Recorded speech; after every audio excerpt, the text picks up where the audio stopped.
Pop ಮಾಡ್ತಿರೋ ಸೆಕ್ಯೂರಿಟಿನ ಅಂತ ಇಲ್ಲ ನೋಡಿ, ಈ ಒಂದು ಸಂದರ್ಭದಲ್ಲಿ ಇವತ್ತು ಇಂಥ ವಾರ ಆಗುವ ಸಂದರ್ಭದಲ್ಲಿ ಎಲ್ಲ ಕಡೆ ಯಾವ ಜನಸಾಮಾನ್ಯರನ್ನು ಕೂಡ ಸೇರಿಕೊಂಡು ಯಾವ ರೀತಿಯ ಒಂದು ಭದ್ರತೆ ಮತ್ತು ಯಾವುದು ಸೆಕ್ಯೂರಿಟಿ ಮತ್ತು ಯಾವ ಮುಂಜಾಗ್ರತೆ ವಹಿಸಬೇಕಂತೇಳಿ ಸರ್ಕಾರ ಮತ್ತು ಗೃಹ ಇಲಾಖೆ ಅದರ ಬಗ್ಗೆ ವಿವಿಧ ಏಜೆನ್ಸಿ ಕೂತ್ಕೊಂಡು ಚರ್ಚೆ ಮಾಡಿ ಅದರ ತೀರ್ಮಾನ ತಗೊಂಡಿರ್ತಾರೆ.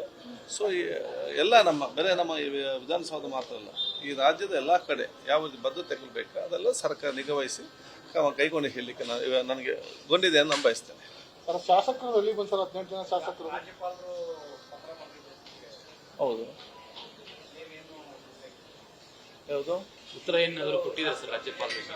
ಇಲ್ಲ, ಅದು ನಾನು ಹೇಳಿದೆ. ನಾನು ದೂರವಾಣಿಯಲ್ಲಿ ಗೌರವಿತವಾದ ರಾಜ್ಯಪಾಲರು ಪತ್ರ ಬರೆದಿದ್ದಾರೆ. ನಾನು ಕೂಡ ಊರಲ್ಲಿ ಇರಲಿಲ್ಲ, ನಾನು ಕೂಡ ದೂರವಾಣಿ ಮುಖಾಂತರ ರಾಜ್ಯಪಾಲರು ಮಾತಾಡಿದ್ದೇನೆ.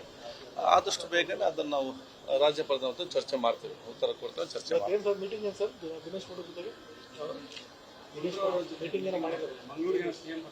ಇಲ್ಲ, ದಕ್ಷಿಣ ಕನ್ನಡ ಜಿಲ್ಲೆಯ ಅಭಿವೃದ್ಧಿಗೆ ಸಂಬಂಧಪಟ್ಟಾಗೆ ಕಳೆದ 2 ವರ್ಷಗಳಲ್ಲಿ ಏನೆಲ್ಲ ಯೋಜನೆ ಕೊಟ್ಟಿದ್ದಾರೆ, ಅದು ಯಾವ ಹಂತದಲ್ಲಿ ಇದೆ ಮತ್ತು ಇನ್ನು ಏನೆಲ್ಲ ಯೋಜನೆಗಳು ಅಭಿವೃದ್ಧಿ ಯೋಜನೆಗಳು ಬೇಕು, ಅದ್ರ ಜೊತೆ ಕಾನೂನು ಸುವ್ಯವಸ್ಥೆ ಇದ್ರ ರೀತಿ ಯಾವುದು ಎಲ್ಲ ಒಟ್ಟಾರೆಯಾಗಿ ಇವತ್ತು ಚರ್ಚೆ ಮಾಡಿಕೊಂಡು ಒಂದು ಅಧಿಕಾರಿಗಳ ಜೊತೆ ವಿಡಿಯೋ ಕಾನ್ಫರೆನ್ಸ್ ಮುಖಾಂತರ ಇವತ್ತು ಚರ್ಚೆ ನಡೆಸಿ ಜಿಲ್ಲಾ ಉಸ್ತುವಾರಿ ಸಚಿವರು ಕೆಲವು ಸೂಚನೆ ಕೊಟ್ಟಿದ್ದಾರೆ.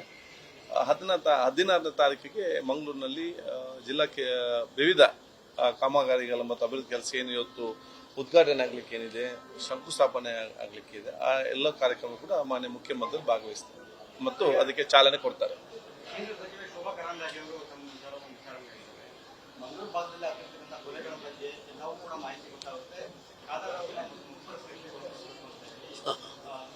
ಅವ್ರು ನಿಮ್ಮ ಸ್ಥಾನಕ್ಕೆ ರಾಜೀನಾಮೆ ಕೊಡಿ, ಪೀಠಕ್ಕೆ ಗೌರವ ಮಾಡ್ತಿದ್ದೀರಾ, ಪದೇ ಪದೇ ಹೇಳಿಕೊಡೋ ಮೂಲಕ ನೀವು ದಾರಿ ತಪ್ಪಿಸುವಂತ ಕೆಲಸ ಮಾಡ್ತಿದ್ದೀರಿ. ತಮ್ಮ ಸ್ಥಾನಕ್ಕೆ ನೀವು ರಾಜೀನಾಮೆ ಕೊಡೋದು ಡಿಮ್ಯಾಂಡ್ ಮಾಡ್ತೀವಿ. ಈಗ ಅವತ್ತಿನ ದಿನ ಪರಿಸ್ಥಿತಿ ಬಿಗಡಾಯಿಸಬಾರ್ದು, ಸೌಹಾರ್ದತೆ ವಾತಾವರಣ ಇರಬೇಕು ಅಂತ ಹೇಳಿಕೊಂಡು ನನಗೆ ಕೆಲವು ವಿಚಾರನ ಸತ್ಯವಂತ ಎನಿಸಿಕೊಂಡು ನಾನು ಆ ವಿಚಾರನ ಹೇಳಿದ್ದೇನೆ. ನಾನು ಜನರ ಮುಂದೆ ನಾನು ಯಾವುದೇ ಒಂದು ವಿಚಾರವನ್ನು ನಾನು ಏನು ಅಡಗಿಸಿ ಅಥವಾ ಅದನ್ನು ಗುಪ್ತವಾಗಿ ನಾನು ಇರಲಿಲ್ಲ. ನನಗೆ ಸಂತೋಷ ಹಂಚಿದ್ದೇನೆ. ನನಗೆ ಏನು ಮಾಹಿತಿ ಕೊಟ್ಟರು ನಾನು ಅದನ್ನು ಬಹಿರಂಗ ಓಪನ್ ಆಗಿ ನಾನು ಅದನ್ನು ಹಂಚಿದ್ದೇನೆ ಜನರ ಜೊತೆ. ಮತ್ತು ಪೊಲೀಸ್ ಇವತ್ತು ತನಿಖೆ ನಡೆಸಿ ಬಂಧಿಸಿ ಅದರ ನಂತರವೇ ಯಾರೆಲ್ಲ ಇದ್ದಾರಂತ ಬಹಳ ಸ್ಪಷ್ಟವಾಗಿ ಗೊತ್ತಾಗ್ತದೆ. ಅಲ್ಲಿ ತನಕ ಪೊಲೀಸ್ನವರಿಗೆ ಸದಾವಕಾಶ ಕೊಡಿ ಅಂತ ನಾನು ಕೂಡ ಬಹಳ ಸ್ಪಷ್ಟವಾಗಿ ಹೇಳಿದ್ದೇನೆ. ಈಗಲೂ ಕೂಡ ಹೇಳಿದಂತೆ ಪೊಲೀಸರು ಬಂಧಿಸಿದ್ದಾರೆ, ಯಾರೆಲ್ಲ ಬಂಧಿಸಿದ್ದಾರೆ ಅವ್ರ ಜೊತೆ ಇನ್ನೂ ಕೂಡ ಕಠಿಣವಾದ ಕ್ರಮ ಮತ್ತು ಅವರಿಗೆ ಶಿಕ್ಷೆ ಆಗುವ ರೀತಿಯಲ್ಲಿ ಪೊಲೀಸ್ನೆಲ್ಲ ತನಿಖೆಗಳು ಮತ್ತು ಎಲ್ಲ ಅವರ ವಿವರ ಇರಲಿ ಅಂತ ಹೇಳಲಿಕ್ಕೆ ನಾನು ಇವತ್ತು ಸೂಚಿಸ್ತೇನೆ.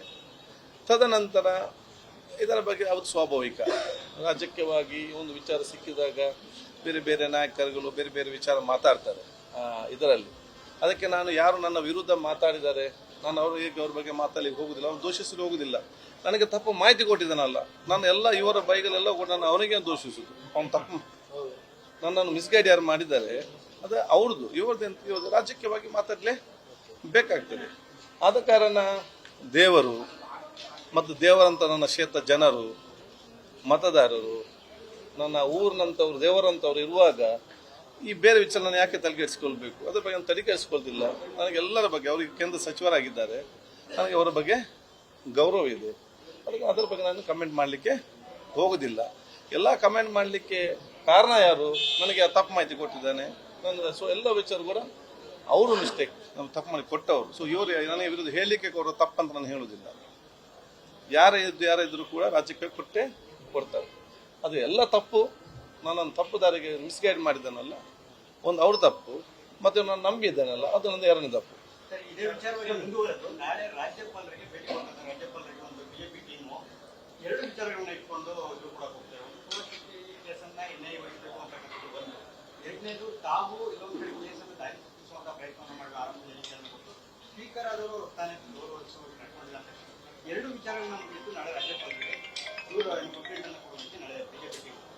ಸಂತೋಷ, ಅವ್ರಿಗೆಲ್ಲ ನಾನು ಶುಭಾಶಯ ಸಲ್ಲಿಸ್ತೇನೆ. ಹೌದು, ನಮ್ಗೆ ಗೊತ್ತಿಲ್ಲ, ಅದು ಅವರೇ ಸರ್ಕಾರ ಮತ್ತು ಮುಖ್ಯಮಂತ್ರಿ ತಿಳಿಸ್ತಾರೆ. ನೋಡಿ, ಮಾಧ್ಯಮದ ಮುಖಾಂತರ, ಪತ್ರಿಕೆ ಮುಖಾಂತರ ನಮ್ಮ ಗಮನಕ್ಕೆ ಬಂದಿದೆ. ಮಾಧ್ಯಮ ಮತ್ತು ಪತ್ರಿಕೆ ಆಧಾರದಲ್ಲಿ ಕೂತ್ಕೊಂಡು ನಮ್ಗೆ ಯಾವುದೇ ತೀರ್ಮಾನ ಕೊಡ್ಲಿಕ್ಕೆ ಆಗುದಿಲ್ಲ, ನಮ್ಗೆ ಯಾವುದೇ ವಿಚಾರ ಕೇಳಲಿಕ್ಕೂ ಆಗುದಿಲ್ಲ. ಕೋರ್ಟಿಂದ ಅಧಿಕೃತ ಆದೇಶ ಬಂದಾಗ ನಿಯಮ ಮತ್ತು ಕಾನೂನು ಮತ್ತು ನಮ್ಮ ಸಂವಿಧಾನಕ್ಕೆ ಅನುಗುಣ ಏನಿದೆ ಆ ನಿಯಮಗಳು, ಅದಕ್ಕೆ ಅನುಗುಣವಾಗಿ ನಮ್ಮ ಕಚೇರಿ ನಡೀತದೆ. ನ್ಯೂಸ್ ಫಸ್ಟ್ ನಿರ್ಭೀತಿಯಿಂದ ನಿಮ್ಮ ಪರವಾಗಿ.